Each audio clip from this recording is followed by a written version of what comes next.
శ్రీమాత్రే నమ. జై గురు దత్తాత్రేయ నమ. జూలై 27 నుంచి డిసెంబర్ 11 మధ్యలో వక్రగమనం పొందబోతున్నటువంటి శని భగవానుడు కన్యారాశి వారికి తిరిగి మంచి రోజులు తీసుకురావడం జరుగుతుంది. ఏదైనా శని ఒక రాశి నుంచి ఒక రాశి 2.5 సంవత్సరాల్లో మారుతూ ఈ 30 సంవత్సరాల్లో కేవలం 7.5 సంవత్సరాలు మాత్రమే ప్రతి ఒక్కరికి శుభ ఫలితాలు అందించడం జరుగుతూ ఉంది. మరి కన్యారాశి వారికి ప్రస్తుతం 7వ స్థానంలో శని భగవానుడి సంచారం జరుగుతుంది.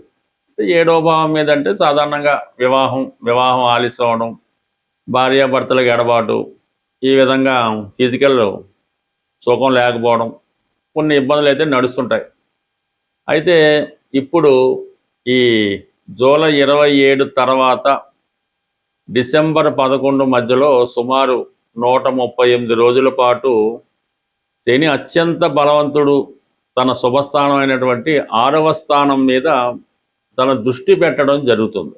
శని అక్కడే ఉంటాడు, కానీ స్పెషల్ డ్యూటీగా గతంలో తాను విడిచిపెట్టినటువంటి 6వ భావం మీద స్పెషల్ డ్యూటీగా రావడం జరుగుతుంది. అంటే గతంలో అక్కడ ఏమైనా మన పెండింగ్ పనులు ఉన్నాయా, మనం ఏమైనా పని చేయకుండా ఆలస్యమా, లేదంటే ఈ జాతకుడికి ఏమైనా కష్టపెట్టవలసి మిగిలిపోయా, లేదా సుఖపెట్టవలసి మిగిలిపోయా, ఇవన్నీ కూడా ఇంకొకసారి జాతకుడికి మరొక అవకాశం ఇవ్వడం జరుగుతుంటుంది. అది మంచి అయినా చెడైనా అది మీరు చేసుకున్న దాన్ని బట్టి ఉంటుంది. అంటే శని ఎప్పుడూ కూడా ఒక క్రమశిక్షణకి కారకుడు.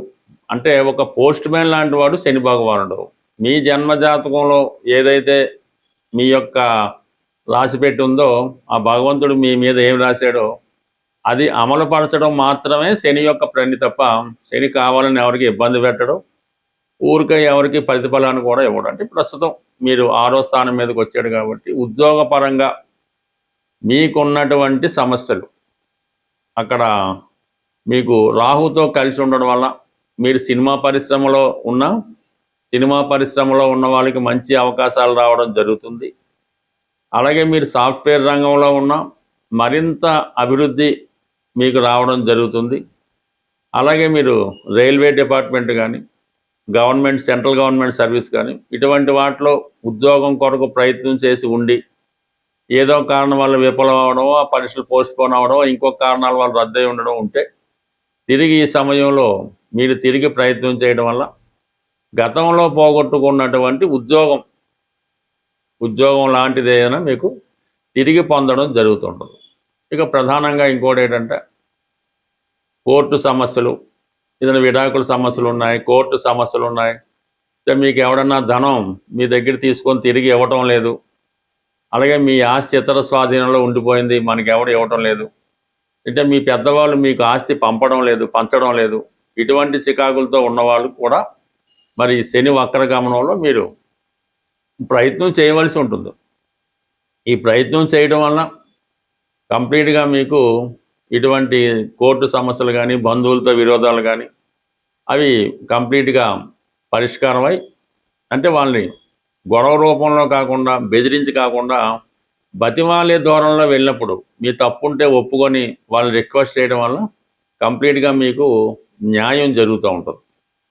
అలాగే ప్రధానంగా ఏంటంటే హెల్త్ పరమైన ఇబ్బందులు, 6వ స్థానంలో రాహు శని యొక్క ప్రభావం కూడా రావడం వల్ల కొన్ని దీర్ఘకాలిక వ్యాధులు ఈ కన్యారాశి వారికి ప్రస్తుతం ఇబ్బంది పెట్టే అవకాశం ఉంటుంది. సో అటువంటి వ్యాధుల నుంచి కూడా మీరు కేవలం వైద్యం మీద మాత్రమే ఆధారపడకుండా అది క్రమశిక్షణతో కొన్ని అలవాట్లు మానుకొని ప్రకృతి పరంగా మరి క్రమశిక్షణతో సాత్వికమైనటువంటి సింపుల్ ఆహారాన్ని తీసుకోవడం వల్ల కంప్లీట్గా మీకు ఉన్నటువంటి ఎటువంటి భయంకర వ్యాధి అయినా సరే, అంటే పేర్లు చెప్తే భయపడతారు, అది సింపుల్గా అయితే చర్మ వ్యాధులు లాంటి పెద్ద అయితే ఇప్పుడు వద్దు ప్రస్తుతానికి, కానీ అటువంటి వాటి నుంచి కూడా మీరు బయటపడే అవకాశం ఉన్నది ఈ జూలై 27 నుంచి డిసెంబర్ 11 మధ్య. ఏదైనా దీంట్లో భక్తి, విశ్వాసం, నమ్మకం, కంప్లీట్గా ప్రశాంతమైన జీవితం గడపడం, అలాగే మీలో ఉన్నటువంటి ఈర్ష్య, కోపం, అసూయ, ద్వేషం, కోపం, పగ ఇటువంటి అన్నీ కంప్లీట్గా వదులుకోవడం వల్ల ఇటువంటి దీర్ఘకాలిక అనారోగ్య సమస్యల నుంచి బయటపడడం జరుగుతూ ఉంటుంది. ఏ వ్యాధికైనా ముందు మీలోంచే మీ మనసు, మీ ఆలోచనలు, మీ కర్మలు బట్టి మీ రోగాలు కూడా వస్తుంటాయి. అవి మీకు మీరే ఈ విధంగా మిమ్మల్ని సాత్వికంగా మార్చుకోవడం వల్ల ప్యూరిఫైగా మరి ఆ హెల్త్ ప్రాబ్లం నుంచి బయటపడే అవకాశం ఉంది కాబట్టి. బట్ ఏదైనా భగవంతుడు మీకు ఇచ్చినటువంటి మరొక అవకాశం మీరు చేసే మీకు ఉన్నటువంటి అనారోగ్య సమస్యల నుంచి కానీ మీకు ఉన్నటువంటి ఇతర సమస్యల నుంచి కానీ బయటపడడానికి ఇది చాలా మంచి సమయం. మీ ప్రయత్నంతో మీరు మాత్రమే తగ్గించుకునే అద్భుత అవకాశం ఇది. శని భగవానుడు అంటే శని ఏ రూపంలో అయితేనే అర్ధాష్టమ శని, అష్టమ శని, ఏలినాటి శని ఈ విధంగా తన యొక్క అంటే శని 12 రాసులు మారడానికి 30 సంవత్సరాలు పడుతుంది. ఒక రాశి 2.5 సంవత్సరాలు. అంటే 30 సంవత్సరాల్లో కేవలం 7.5 సంవత్సరాలు మాత్రమే శుభ ఫలితం ఇవ్వడం జరుగుతుంది. మిగతా 22 సంవత్సరాలు కూడా జాతకుని ఏదో విధంగా ఏదో భావాన్ని బట్టి ఆ క్రమశిక్షణతో స్ట్రగుల్ ఇవ్వడం జరుగుతుంటుంది. అయితే శని పెట్టినటువంటి ఇబ్బందులు అంటే శని ఇబ్బందులు అనడం కన్నా శని ఇచ్చే అవకాశాలు ఉపయోగించుకోవడం అన్నది చాలా ఈజీ మాట. మీరు చేయవలసిందల్లా అత్యంత క్రమశిక్షణతో మన సాంప్రదాయాలు పాటిస్తూ పెద్దలు పెట్టిన నియమాలు పాటిస్తూ ఎప్పుడన్నా సరే ఎర్లీ మార్నింగ్ బ్రహ్మముహూర్తంలో లేగడం అన్నది అందరికీ సాధ్యం కాకపోవచ్చు. సూర్యోదయానికన్నా ముందు నిద్ర లేవడం, మధ్యాహ్నం నిద్ర అంటే అది ముసలి వాళ్ళకి రోగులకి ఎగ్జాంపుల్ ఉంటుంది తప్ప మధ్యాహ్నం అనేది నిద్ర ఎట్టి పరిస్థితుల్లో కూడా నిద్రపోవద్దు.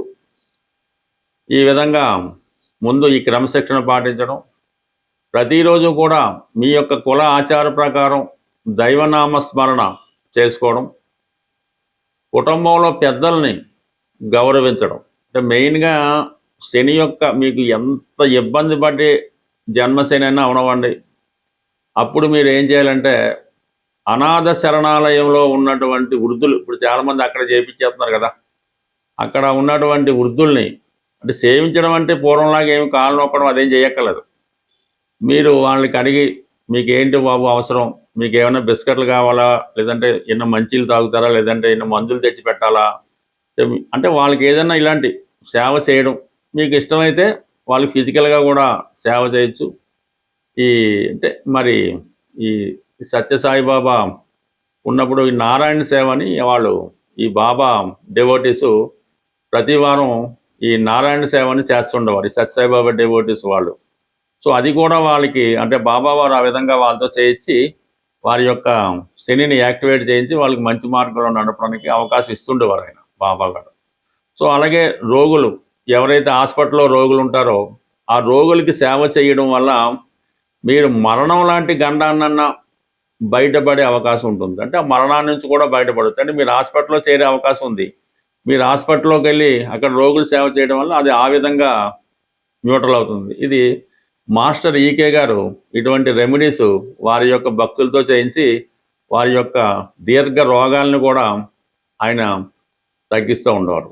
అంటే ఏదైనా శని సేవ చేయడం అది ఎవరైతే తన పనులు తాను చేసుకోలేరో వృద్ధులో బలహీనతో వాళ్ళకి చేయాలి తప్ప బాగా ఆరోగ్యంలో ఉన్నవాడికి మీరు ఎంత సేవ చేసినా పెద్దగా ఉపయోగం లేదు. పైపెచ్చి అది మీకు ఇంకో విధంగా ఇబ్బంది పడే అవకాశం ఉంటుంది. కాబట్టి ఈ నియమాలు మీరు అంటే బయట వారికి సేవ చేయడం, బయట వారికి భోజనం పెట్టడం కాకుండా మీ ఇంట్లో ఉన్నటువంటి మీ తల్లిదండ్రులకో తాతగారికో అమ్మమ్మలకో నాన్నలకో వారికి ముందు సేవ చేయవలసి ఉంటుంది. వాళ్ళ గురించి పట్టించుకోకుండా ఏదో వేరే వాళ్ళకి సేవ చేయడం, వాళ్ళకి మంచి చెడ్డలు చూడడం అది మీకు మరింత పాపాన్ని మూటగడుతూ ఉంటుంది. ముందు మీ ఇంట్లో ఉన్నటువంటి వృద్ధులకు ఎటువంటి కష్టం రాకుండా చూడటం, వారికి ఏదైనా అవసరం వచ్చినప్పుడు ఆత్మీయంగా వాళ్ళని పలకరించడం, అవసరమైతే వాళ్ళకి ఫిజికల్గా సేవ చేయడం, వాళ్ళ అవసరాలకి మంచి దుప్పటం, మంచి పడక ఏర్పాటు చేయడం, శుభ్రమైన ఆహారం పెట్టడం, వాళ్ళు పడుకునేలాగా మంచి పడక ఏర్పాటు చేయడం, వాళ్ళకు రూమ్ ఏర్పాటు చేయడం,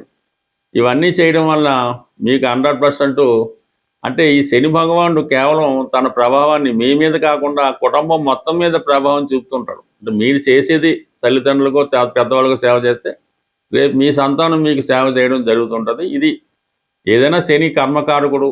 మీ కర్మల్ని బాధ్యతల్ని కరెక్ట్గా చేస్తే మీరు ఏ దేవాలయానికి వెళ్ళక్కర్లేదు, ఏ దాన ధర్మాలు చేయక్కర్లేదు, ఏ పుణ్యక్షేత్రాలు దర్శించక్కర్లేదు. మీ పెద్దవారిని సేవ చేస్తూ అలాగే ఇతరులకు కూడా ఇబ్బందులు లేకుండా చూడడం. కేవలం మీ పని వాళ్ళు కూడా ఉంటారు, మీ డ్రైవర్లు ఉంటారు, ఇంట్లో పనిచేసే వాళ్ళు ఉంటారు, వాళ్ళ పట్ల కూడా వినయ విధేయతలతో వాళ్ళ అవసరాలు ఏమైనా ఇబ్బందులు ఉంటే వారి అవసరాలు తీర్చడం వల్ల కూడా మీకు ఈ శని యాక్టివేట్ ఉంటుంది. అలాగే మీ యొక్క వ్యాపార వ్యవహారాలు కూడా చాలా అనుకూలంగా రావడం జరుగుతుంటుంది. బట్ ఏదైనా శనిని కంట్రోల్ చేసే శక్తి మీ చేతుల్లోనే ఉంది.